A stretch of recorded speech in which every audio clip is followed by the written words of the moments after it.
구약성경 창세기 3장 14절 15절 우리 구절 말씀 읽어보겠습니다. 여호와 하나님이 뱀에게 이르시되 내가 이렇게 하였으니 내가 모든 가축과 들의 모든 짐승보다 더 저주를 받아 벼로 다니고 살아있는 동안 흙을 먹을 쥐니라. 내가 너로 여자와 원수가 되게 하고 내 후손도 여자의 후손과 원수가 되게 하리니 여자의 후손은 내 머리를 상하게 할 것이요 너는 그의 발꿈치를 상하게 할 것이라 하시고. 아멘. 오늘은 복음이란 무엇인가 라는 제목으로 하나님 말씀 함께 나누겠습니다. 이 복음이란 단어는 처음에 이렇게 쓰였다고 합니다. 전쟁에서 승리했다는 소식, 얼마나 기쁩니까? 아니면 노예되었다가 해방되고 자유케 되었다. 또 어떤 가정에서는요, 이 자녀를 기다리다가 자녀가 태어났어요. 얼마나 기쁩니까? 이것처럼 매우 기쁘고 반가운 소식을 이 복음이라고 했습니다. 그러면 이 복음이 성경에서는요, 복음을 어떻게 설명합니까? 하나님께서 예수 그리스도를 통하여 우리를 구원하신다. 이 기쁜 소식, 이것을 우리가 복음이라고 말하고 있습니다. 이 복음을 다르게 말하면 예수 그리스도께서 오셨고 우리를 위하여 십자가에 죽으셨고 또 부활하셨고 그 부활하신 주님이 우리와 함께 하신다. 이걸 보고 복음이라고 말합니다. 그 예수님의 죽으심과 부활이 왜 복음인가? 우리가 지난주에 죄가 무엇인가를 통해서 우리가 조금 보게 되었습니다. 우리 성도님들은 언제 이 복음을 받게 되셨습니까? 우리가 사실 이 복음을 받고 신앙생활할 때 내 죄가 어떤 것인가 사실은 잘 몰랐습니다. 우리가 죄라고 생각할 때 내가 지은 자범죄 정도, 이 정도만 깨닫고 시작했지, 우리가 신앙생활을 하면서 우리 인간의 죄가 뭔가를 깨닫게 됩니다. 또 어떤 분들은 어떤 큰 어려움들, 또 질병, 문제 이런 걸 만나서 하나님을 믿게 되는 계기가 됩니다. 또 어떤 분들은요, 친구 따라 교회 왔다가 하나님 만나기로 합니다. 저희 두 사람이 친구 따라 교회 왔다가 하나님도 만나고 저도 만나고 그런 케이스입니다. 은혜죠. 내가 선택하는 것은 사실 없습니다. 그 성경에 보면 하나님께서 그리스도 안에서 택하셨다, 예정하셨다 이렇게 말씀하고 있는 것입니다. 성경에서 이 복음이라는 단어가 100번 이상 나오는데 이 복음이라는 단어를 가장 많이 쓴 사람이 바울입니다. 바울은 로마 신정에 보면 나의 복음이다라고까지 썼습니다. 나의 복음. 하나님께서 나를 복음의 일꾼 삼으셨다. 나는 이 복음을 전해도 나는 잘할 것이 없다. 이 바울은요, 이 복음이라는 단어를 계속 반복해서 씁니다. 그런데 그 이유가 뭐겠습니까? 바울은 이런 고백도 했습니다. 나는 이 복음을 가장 핍박했던 사람이다. 이렇게 말했어요. 나는 죄인 중에 괴수다. 나는 만삭되어 나지 못한 자 같은 자다. 그런데 하나님이 나에게 복음을 주셨다. 내가 나 된 것은 하나님의 은혜다. 맞는 것 같아요. 가장 문제 있는 곳에 가장 문제 있는 사람에게 하나님은요, 더 큰 은혜가 임합니다. 복음의 은혜가 임합니다. 어쩌면 저 우리 성도님도 마찬가지 아닙니까?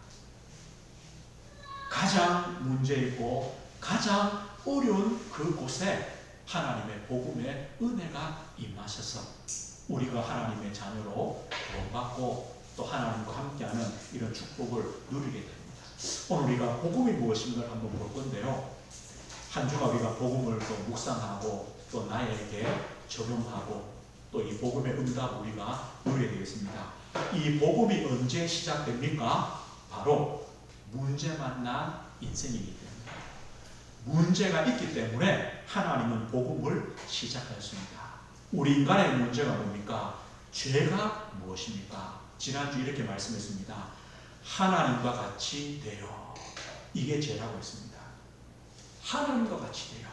다르게 말하면요, 너가 하나님 되라. 이게 죄입니다. 내가 하나님 되지, 내가 내 인생의 주인 되지, 이거 바로 죄입니다. 성경이 이걸 보고 교만이라고 말합니다. 내가 하나님 자리에 서면 드디어 불신하게 됩니다. 하나님을 믿지 않습니다. 하나님의 언약을 어깁니다. 하나님 떠납니다. 이게 바로 죄입니다. 그 시작이 무엇입니까? 내가 하나님 되는 것, 하나님 자리에 내가 서는 것. 그러면 이 죄의 값이 뭐랍니까? 죄의 값은 사망입니다. 그때부터 우리 사람에게는 이 사망이 왕노릇, 사망이 주인 노릇하게 됩니다. 모든 사람은 죄를 범했습니다. 의인은 한 사람도 없습니다. 모든 사람에게 사망이란 것이 왕노릇합니다. 주인 노릇합니다. 그래서 로마서 1장에 보면요, 24절, 26절, 28절에 보면 하나님 이렇게 말씀해요. 마음의 정욕대로 더러움에 내버려 두셨다. 또요, 부끄러운 욕심에 버려 두셨다. 이렇게 표현해요. 그리고요, 그들의 마음에 하나님 두기를 싫어하며 상실한 마음대로 버려 주셨다. 죄가 왕노릇한다는 말은 뭐냐면요, 하나님께서 버려 두시는 거예요. 그래, 네가 네 인생의 주인이라고 그래 살아봐, 이겁니다. 하나님 주인 되신 것이 필요 없어? 그래, 그렇게 살아, 버려 두시는 겁니다. 이게 바로 사망이 왕노릇하는 거예요. 하나님 편에서는요, 버려 두시는 거죠. 우리 인간 편에서는요, 내가 주인이야, 내 마음대로 살 거야, 내 욕심대로 살 거야, 하나님 필요 없어, 하나님 없는 마음대로, 믿지 않는 마음대로 내가 살 거야, 이거죠. 하나님은요, 버려주셨다. 이게 저주, 이게 벌입니다. 다른 게 아닙니다. 사람들은요, 하나님의 간섭을 싫어합니다. 하나님이 계신다는 것, 그 자체를 싫어합니다. 왜요? 간섭한다고 생각합니다. 내 마음대로 살아야 편안하다. 하나님 보호도 필요 없어. 하나님의 인도도 필요 없어. 그냥 내 마음대로 살고 싶어. 이게 누굽니까? 탕자 아닙니까? 아버지의 집을 떠납니다. 그런데 그 인생이 바릅니까? 행복합니까? 아닙니다. 결국은요, 종이 되고 거지 인생이 됩니다. 이게 인생입니다. 우리 사람은 얼마나 약합니까? 유한한 존재입니다. 우리는 태어나면서부터요, 늙습니다. 출생부터 늙습니다. 병듭니다. 그리고 마침내는요, 죽습니다. 이게 인생입니다. 뭐 별것이 있습니까? 우리 사람들의 마음, 정신, 생각, 사람들은요, 대단하다고 생각합니다. 할 수 있다. 그런데 할 수 있는 게 얼마나 있습니까? 우리 능력 대단합니까? 지혜 대단합니까? 우리 사랑 아닙니다. 없습니다. 결국 우리 사람은요, 늘 갈등합니다. 늘 두려워합니다. 늘 불안해합니다. 염려합니다. 싸웁니다.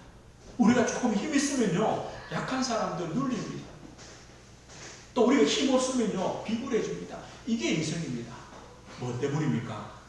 사망이 왕노릇합니다. 생명의 근원이신 하나님을 떠나고, 이 나무 가지가 나무에서 떠나는 순간, 끊어지는 순간 이미 죽은 것이죠. 이것처럼 생명의 근원이신 하나님을 떠남으로, 하나님과 분리됨으로 우리 사람은요, 죽었고 죽을 삶을 살아갑니다. 시체가 썩으면 냄새가 나죠. 하나님 떠난 우리 인생은요, 냄새가 납니다. 죽음의 그 모습들을 가지고 살아갑니다. 그런데 여기에 하나님의 은혜가 있습니다. 문제 만났다는 것은요, 죄인이라는 것은요, 하나님의 은혜가 필요하고 복음이 필요하고 구원이 필요하다는 것을 말씀합니다. 그래서 하나님의 은혜가 임하는 것. 우리 인생은 다른 것이 필요한 것이 아니라 복음이 필요합니다. 하나님의 구원과 하나님의 은혜가 필요합니다. 우리는 사망의 권세에서 해방받아야 되고 죄의 권세에서 해방받아야 됩니다. 그 예수님이 이렇게 말씀했습니다. 요한복음 5장 24절에요. 내가 진실로 진실로 너희에게 이르노니 내 말을 듣고 또 나 보내신 이를 믿는 자는 영생을 얻었고 심판에 이르지 아니하나니 사망에서 생명으로 옮겼느니라. 우리에게 영생이 필요합니다.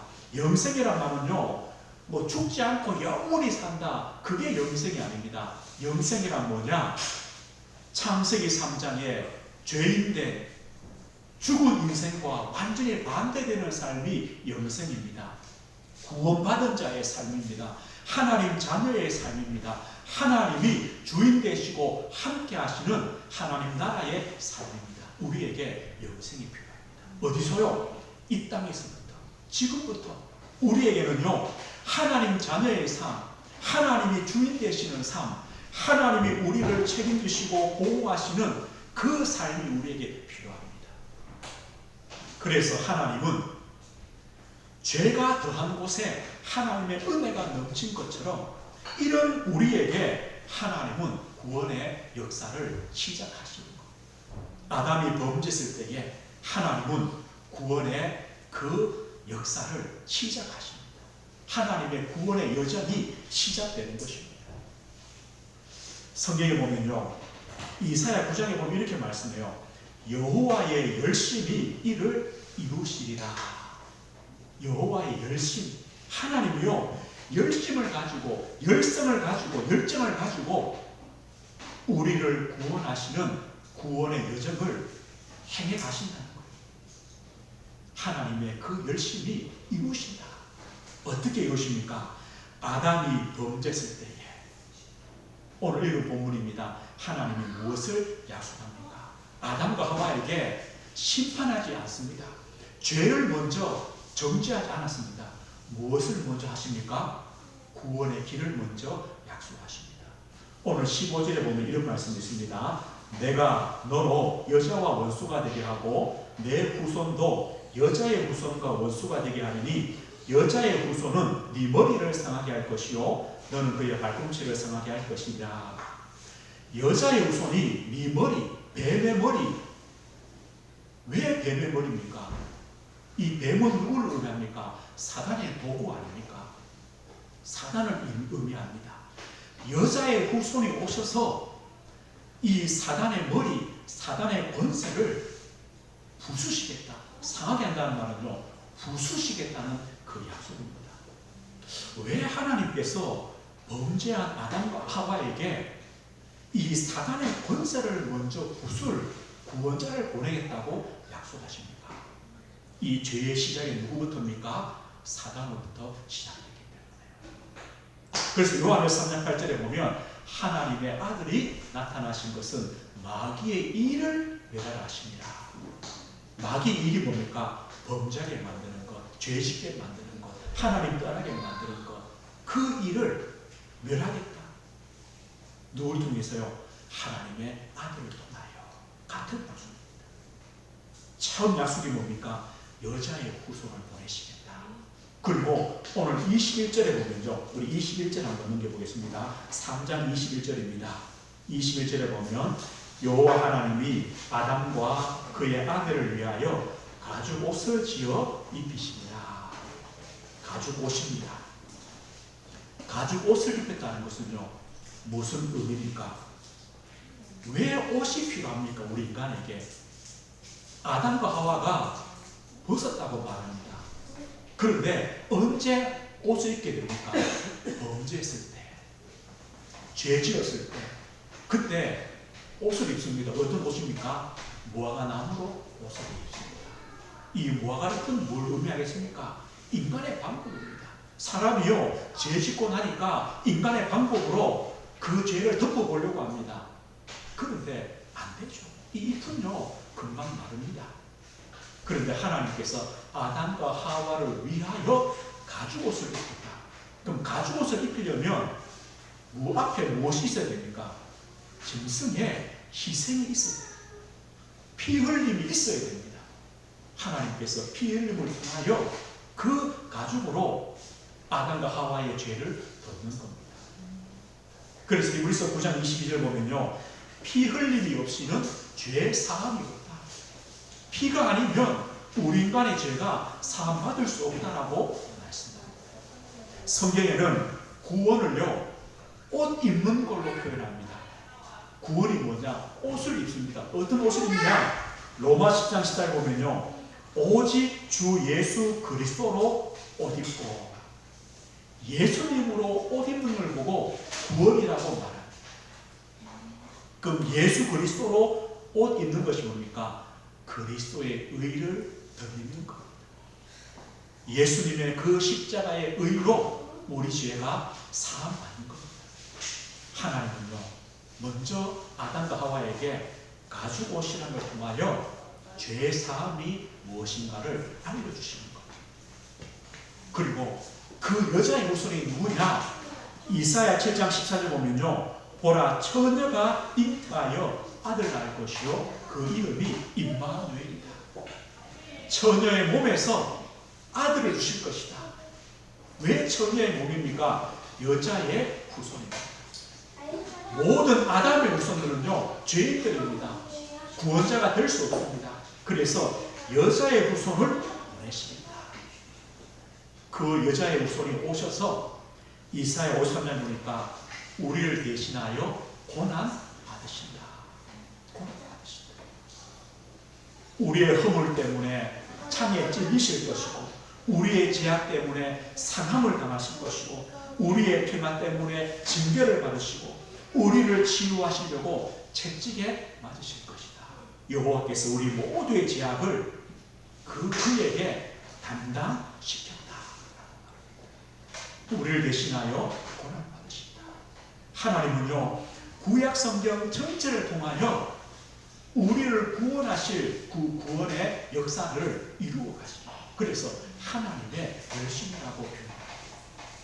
그리고 성경에는요, 이 구원의 약속을 어떻게 적용하신가를 보여줘요. 하나님께서 한 사람을 부르세요. 누굴 부르시느냐? 아브라함을 불러요. 아브라함이 누굽니까? 저 갈대아 우르에 살던 아브라함. 우상 가문에 우상 섬기던 아브라함을 불러서 하나님 백성 삼으십니다. 이게 구원입니다. 이게 구원입니다. 그리고요, 하나님께서 한 민족 이스라엘 백성을 예로 듭니다. 이스라엘 백성이 애굽의 종이 되었습니다. 그런데 하나님께서 출애굽기 6장 이렇게 약속합니다. 내가 애굽의 종된 너희들, 거기서 고통과 힘든 일 속에 지금 고통당하는 너희들을 내가 능력의 손으로 너를 구해내겠다. 구해내어서 너희를 내 백성 삼고 나는 너희의 하나님이 되겠다. 이게 구원입니다. 하나님께서요, 자, 애굽의 종된 백성을 구원했어서 너희를 내 백성, 하나님 백성 삼겠다. 그리고 나는 너희의 하나님이 되겠다. 죄의 종된 우리, 사망의 종된 우리, 사단의 종된 우리, 그리스도의 그 십자가로 구원하셔서 너희를 하나님 자녀 삼겠다. 나는 너희의 하나님이 되고 너희의 아버지다. 이겁니다. 이게 구원 아닙니까? 이것을요, 이스라엘 백성을 통하여 말해줍니다. 이스라엘 백성들이 바벨론에 포로되었습니다. 포로되었을 때 하나님이 뭐라 하십니까? 이스라엘 백성들이 하나님, 이제는 하나님이 우리를 잊어버리셨죠. 포로되니까 얼마나 힘듭니까? 바벨론에 포로로 가서 고통스럽습니다. 하나님이 우리를 잊어버리셨죠. 그때 하나님이 하신 말씀이 이겁니다. 어떤 말씀입니까? 여인이 어찌 그 젖먹는 자식을 잊겠으며 자기 태어서 난 아들을 긍휼히 여기지 않겠느냐. 혹시 잊을지라도 나는 너희를 잊지 아니할 것이요 내가 너희를 내 손바닥에 새겼다라고 말합니다. 어떻게 해요? 엄마가 젖먹는 그 아이를 있습니까? 잊을 수가 없죠. 울음소리만 들어도 내 새끼인 거 알죠? 혹시 그 엄마가 잊을 수도 있어요. 그러나 하나님은 잊지 않겠다. 이것이요 하나님의 열심입니다. 하나님의 은혜. 장모님이 기도하니까 갑자기 그죠 예찬의 생각이 나가지고 군에 있는 아들 그죠. 이게 부모 아닙니까? 이제 뭐 어버이 주일이라고 이제 영상이 하나 올라왔어요. 영상을 보니까 이제 닭 2마리가 암탉 수탉이요 먹이를 먹어요. 뭐 저는 암탉 수탉을 모르겠는데 암탉과 수탉이 있대요. 이 먹이통이 크니까 뼈마리들은 새끼들은요 그 먹이통에 못 올라와요. 옆에 주위에 있어요.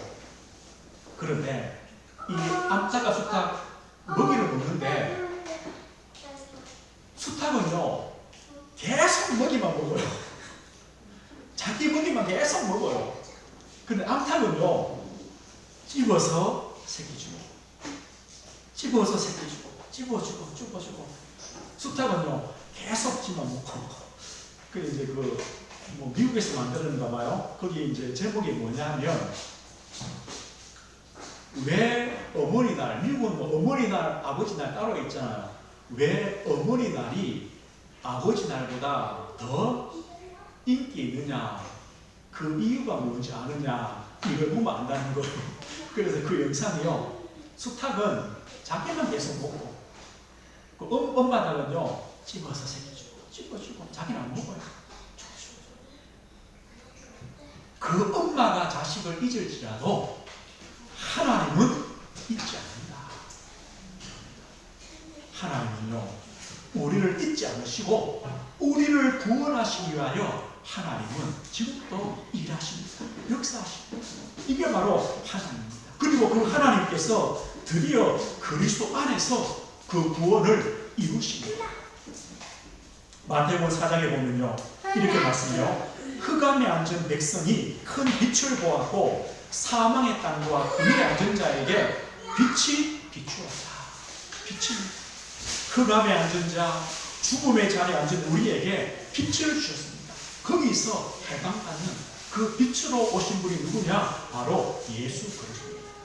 십자가에 죽으셨습니다. 부활하셨습니다. 그리고 성령으로 우리에게 역사하십니다. 에베소 1장 보니까요 그리스도 안에서 하늘에 속한 모든 신령한 복을 주셨다. 그리스도 안에서 우리를 택하셨다. 그리스도 안에서 예정하셨다. 그리스도 안에서 그의 피로 우리를 속량하시고 제사함을 주셨고 그리스도 안에서 하나님의 기업이 되게 하셨다. 그리스도 안에서 이것이 바로 하나님의 구원입니다. 우리는 그리스도 안에서 예수를 믿음으로 하나님의 자녀가 되었습니다. 하나님의 백성 되었습니다. 하나님의 종이 되었습니다. 천국 백성 되었습니다. 생명을 얻었습니다. 영생을 얻었습니다. 하나님은요 그 구원을 주시려고 하나님은 아담의 번째 그때부터 지금까지 일하십니다. 여호와의 열심으로 역사하시는 겁니다. 그 은혜로 우리가 구원받고 자녀가 되었습니다. 오늘 이 복음은요 단순하지 않습니다. 우리를 죄에서 완전히 용서하시고 죄 문제를 해결하는 것이 복음입니다. 우리를 사단의 권세에서 우리를 건지시고 사단의 권세를 꺾는 것이 바로 복음입니다. 하나님을 떠난 우리가 하나님을 만나며 하나님의 자녀가 되며 영생을 얻으며 하나님과 함께하는 것이 바로 복음의 능력이요 복음의 축복입니다. 그렇다면 우리는 이 복음이 나의 복음 되면 갈대아에 우상 섬기던 아브라함이 하나님의 복음을 통하여 복의 근원이 되었습니다. 이게 복음입니다. 저 애굽에 노예 살던 이스라엘 백성이 복음을 통하여 하나님 백성으로 거듭납니다. 이게 복음입니다. 예수님께서 누가복음 7장에 보면 이런 말씀을 해요. 너희가 가서 보고 들은 것을 요한에게 알리되 맹인이 보며 못 걷는 사람이 걸으며 나병 환자가 깨끗함을 받으며 귀먹은 사람이 들으며 죽은 자가 살아나며 가난한 자에게 복음이 전파된다. 예수님이 하신 일입니다. 주님은요, 우리를 보게 하셨습니다. 걷게 하셨습니다. 깨끗게 하셨습니다. 듣게 하셨습니다. 살아나게 하셨습니다. 이 복음으로 우리를 부유하게 하셨습니다. 이것이 바로 복음의 능력이고 복음의 은혜입니다. 그래서 우리가요, 어떤 우리의 과거든지 그리스도 안에서는 끝났습니다. 아무런 상관이 없습니다. 우리가 어떤 죄든지 어떤 사망의 자리에 있든지 우리 가정과 가문의 배경이 어떻고 영적인 문제가 어떻든 간에 우리의 상처와 우리의 경험이 어떻든 간에 누구든지 그리스도 안에 있으면 새로운 피조물이다. 이전 것은 지나갔으니 보라 새 것이 되었다. 우리는 새로운 피조물입니다. 하나님 자녀입니다. 이것이 바로 복음의 능력입니다. 저우리 성도님, 내가 복음 받았다. 끝난 것입니다. 우리의 과거 끝난 것입니다. 나는 지금 하나님의 자녀입니다. 그렇다면 우리의 오늘은요, 더 이상 우리는요, 세상 기준, 육신 기준, 물질 기준, 나 기준 아닙니다. 탕자처럼 죄의 종로로 거짓 인생이 아닙니다. 또요, 사람들이 뭔가 얻으려고요, 우상 의지하고 귀신 의지하고 그런 존재가 아닙니다. 우리는 하나님의 자녀입니다. 하나님 우리와 함께 하십니다. 우리의 삶을 인도하시고 역사하십니다. 그리고 우리가 부족해 보이는데 하나님은 우리에 대한 계획이 있습니다. 우리에 대한 사명이 있습니다. 하나님은 나에 대한 하나님의 계획이 있습니다. 이걸 하나님은 이루어 가시는 겁니다. 저 애굽의 노예된 요셉에게 하나님 계획이 있습니다. 목동 다윗에게 계획이 있습니다. 저 포로로 잡혀간 다니엘에게 하나님 계획이 있습니다. 마찬가지입니다. 우리 성도님 한 분 한 분에게 하나님의 계획이 있습니다. 사명이 있습니다. 미션이 있습니다. 축복이 있습니다. 우리는요, 이걸 가지고 살아갑니다. 하나님은 우리의 오늘의 삶을 통해 하나님이 영광 받으십니다. 얼마나 가치 있습니까? 얼마나 귀합니까? 우리의 미래입니다. 우리의 시민권은 하늘에 있다. 우리는 천국 백성입니다. 하나님 나라 백성입니다. 우리는 약속을 받았습니다. 우리는요, 이미 영생의 확신과 소망을 가진 자입니다. 두려울 것이 없습니다. 우리는 믿음으로 걸어가는 겁니다. 이것이 바로 복음입니다. 나의 복음입니다. 한 주간요, 이 복음을 묵상해 보시고 또 내가 받은 이 복음의 은혜가 얼마나 큰가를 우리가 되새겨 보는 겁니다. 말씀했습니다. 우리 5월 달에는 우리 교회에서도 가정의 달로 지킵니다. 지난주는 어린이 주일, 또 오늘은 어버이 주일, 또 어떤 교회에서는 부부 주일, 가정 주일 이렇게도 지키기도 합니다. 그런데 우리가 지난주는 죄란 무엇인가, 오늘은 복음이 무엇인가를 두고요, 우리 가정을 한번 꼭 생각해 봐야 됩니다. 우리 자녀들이 있습니다. 우리 부모님들이 우리 자녀들의 인생을 책임져 줄 수 있습니까? 우리 부모님들이 우리 자녀들의 그 눈물을 닦아줄 수 있습니까? 우리 자녀들이 나와 똑같은 그 인생의 여정을 걸어올 것인데 우리가 그 자녀들을 도와줄 수 있습니까?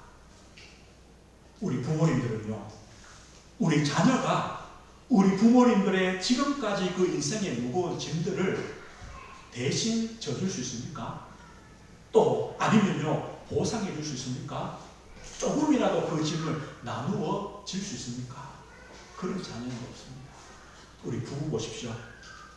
부부가 진짜 사랑으로 서로 버팀목이 되고 기둥이 되고 한 몸이 됩니까?